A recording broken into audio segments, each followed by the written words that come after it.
कि आपने उसको प्रॉपरली हैंडल नहीं किया, अपनी टाइम मैनेजमेंट नहीं की, आपका कहीं ना कहीं आपकी जो डिसीजन मेकिंग है वो लैकिंग है।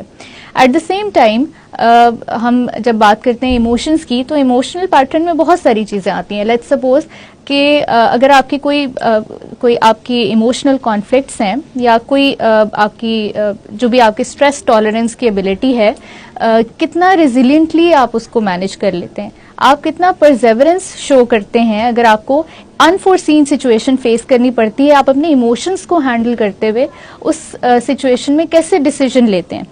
एट द सेम टाइम अगर हम बात करें बिहेवियर्स की, तो ये सब चीजें आप हैंडल तो कर रहे हैं, कितना एडेप्टिवली हैंडल करें अकॉर्डिंग टू द सिचुएशन, तो वो आप अपने बिहेवियर्स के थ्रू मैनिफेस्ट करें, थ्रू योर परफॉर्मेंस। वो आपके रिटन टेस्ट भी हैं, वो आपके प्रैक्टिकल टेस्ट जो आप परफॉर्मेंस बेस्ड दे रहे हैं, वो सब भी है। सो ये सब चीजें जो हैं वो ये इट्स अ कॉम्बिनेशन